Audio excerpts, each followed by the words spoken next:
जय हिंद। नमस्कार साथियों, आप सभी का हार्दिक स्वागत है। रोज की तरह ही एक बार फिर से हम लेकर हाजिर हैं जीएस के महत्वपूर्ण प्रश्नों की सीरीज का नेक्स्ट पार्ट, और जिसमें हम पढ़ रहे थे भारतीय संविधान। तो वीडियो काफी ज्यादा महत्वपूर्ण है, ये सभी प्रश्न सिलेक्टेड और रिपीटेड हैं, तो वीडियो को अंत तक ध्यान से जरूर देखिएगा। और इन प्रश्नों की पीडीएफ के लिए आप हमारा टेलीग्राम चैनल ज्वाइन कर सकते हैं, जिसकी लिंक है कमेंट बॉक्स डिस्क्रिप्शन बॉक्स में। चलिए शुरू करते हैं। तो ये हमारा 13वां पार्ट है। अगर आपने इसके पहले के 12 पार्ट नहीं देखे हैं तो लिंक मिल जाएगी डिस्क्रिप्शन बॉक्स में, प्लेलिस्ट बनी हुई है, जरूर देखिएगा।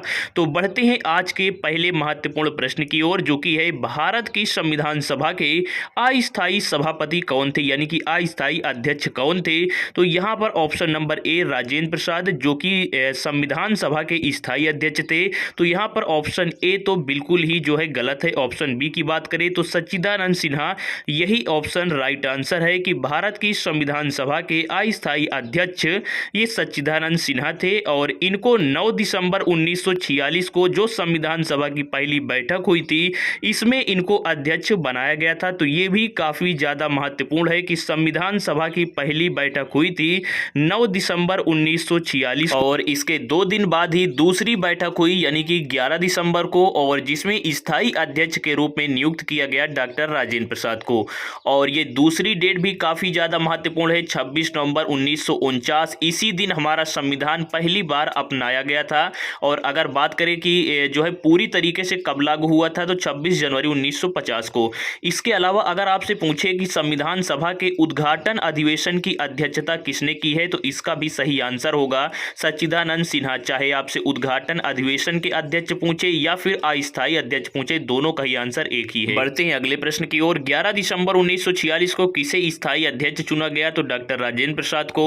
वहीं अगले प्रश्न की बात करें, भारतीय संविधान सभा की प्रारूप समिति के अध्यक्ष कौन थे, तो सही आंसर होगा डॉक्टर भीमराव अंबेडकर।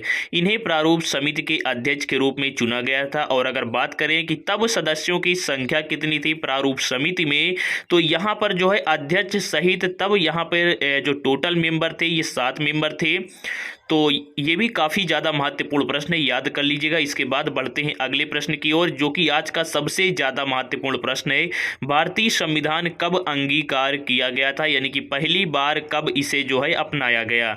तो यहाँ पर अगर हम बात करें ऑप्शन ए की 26 जनवरी 1950 को, जो कि बिल्कुल ही गलत आंसर है, लेकिन ज़्यादातर बच्चे इसी पर टिक करते हैं। लेकिन जो इसका सही आंसर है वो है 26 नवंबर 1949 को जो संविधान है हमारा ये अपनाया गया था। और अगर बात करें कि पूरी तरीके से लागू कब हुआ था, तो 26 जनवरी 1950 को। तो ये दोनों ही डेट में अंतर जरूर याद रखिएगा, ये काफी ज्यादा कंफ्यूजन क्रिएट करता है। अगला प्रश्न है, भारतीय संविधान सभा का संवैधानिक सलाहकार कौन था। बात करें ऑप्शन ए की राजेंद्र प्रसाद, ऑप्शन बी सच्चिदानंद सिन्हा, ऑप्शन सी जो कि राइट आंसर है सर BN राव को भारतीय संविधान सभा का संवैधानिक सलाहकार नियुक्त किया गया था। बढ़ते हैं अगले प्रश्न की ओर, जो कि काफी ज्यादा महत्वपूर्ण है। संविधान के अनुच्छेद 1 में भारत को क्या कहा गया है, परिसंघ, महासंघ, राज्यों का संघ, या फिर इनमें से कोई नहीं। सही आंसर है ऑप्शन नंबर सी, यानी कि भाग 1 के अनुच्छेद 1 में भारत को राज्यों का संघ कहा गया है। बढ़ते हैं अगले प्रश्न की ओर, विश्व का सबसे बड़ा लिखित एवं सर्वाधिक व्यापक संविधान किस देश का है। ऑप्शन ए ब्रिटेन का, अमेरिका का, भारत का, या फिर रसिया का। तो सही आंसर होगा कि भारत का जो संविधान है ये सबसे बड़ा लिखित एवं सर्वाधिक व्यापक संविधान है।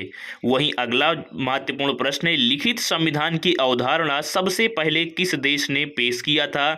तो इसका सही आंसर होगा फ्रांस ने। और यहाँ से एक और कंफ्यूजन वाला प्रश्न बनता है कि जो है लिखित संविधान की अवधारणा सबसे पहले पेश किया गया था फ्रांस के द्वारा, लेकिन सबसे पहले लिखित संविधान लागू हुआ था अमेरिका में। तो ये दोनों में अंतर जरूर याद रखिएगा कि सबसे पहले अवधारणा तो फ्रांस ने पेश किया था, लेकिन सबसे पहले लागू अमेरिका ने किया था। इसके बाद अगला प्रश्न है, भारतीय संविधान में शामिल नीति निर्देशक सिद्धांत कहाँ से लिया गया है। ऑप्शन ए अमेरिका से, रूस से, साउथ अफ्रीका से, या फिर आयरलैंड से। तो देखिए यहाँ पे जो ऑप्शन ए है अमेरिका से, तो अमेरिका से तो हमारा मौलिक अधिकार लिया गया है, मूल अधिकार भी जिसे कहते हैं। ऑप्शन बी रूस से तो हमारा मूल कर्तव्य लिया गया है। ऑप्शन सी की बात करें साउथ अफ्रीका से, तो साउथ अफ्रीका से संविधान संशोधन की जो प्रक्रिया है इसे लिया गया है। और यहाँ पे अब बचता है ऑप्शन नंबर डी, तो यहाँ पे ऑप्शन नंबर डी ही राइट आंसर है कि नीति निदेशक सिद्धांत आयरलैंड से लिए गए हैं। और नीति निदेशक सिद्धांत का वर्णन भाग 4 के अनुच्छेद 36 से 51 के बीच में किया गया है।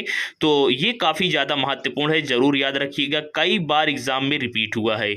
नेक्स्ट है भारतीय संविधान कैसा है, कठोर, लचीला या फिर बहुत ही कठोर, बहुत ही लचीला, या फिर अंशतः कठोर, अंशतः लचीला। यही आंसर इसका सही है, यानी कि ऑप्शन डी राइट आंसर है कि जो भारत का संविधान है ये अंशतः कठोर और अंशतः लचीला है।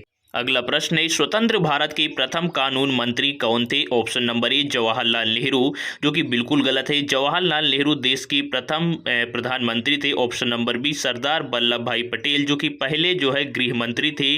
Option number C Maulana Abul Kalam Azad, जो कि भारत के पहले शिक्षा मंत्री थे। तो यहाँ पे जो ऑप्शन नंबर डी है ये सही आंसर है कि भीमराव अंबेडकर ये स्वतंत्र भारत के जो है प्रथम कानून मंत्री थे। तो जो आपका ऑप्शन नंबर डी है ये राइट आंसर है। अगला प्रश्न है, किस मौलिक अधिकार को डॉक्टर भीमराव अंबेडकर ने संविधान का हृदय और आत्मा कहा था? तो देखिए इसी से संबंधित एक और प्रश्न हमने पढ़ा था कि संविधान की प्रस्तावना को भारतीय संविधान की आत्मा और कुंजी का दर्जा दिया जाता है, लेकिन ये प्रश्न अलग हिसाब से है कि जो है किस मौलिक अधिकार को डॉक्टर भीमराव अंबेडकर ने हृदय और आत्मा कहा है। तो सही आंसर होगा संवैधानिक उपचारों का अधिकार। दोनों प्रश्नों के बीच में अंतर को जो है स्पष्ट करते हुए मैंने आप सभी को बता दिया है। तो ये प्रश्न भी काफी ज्यादा महत्वपूर्ण है।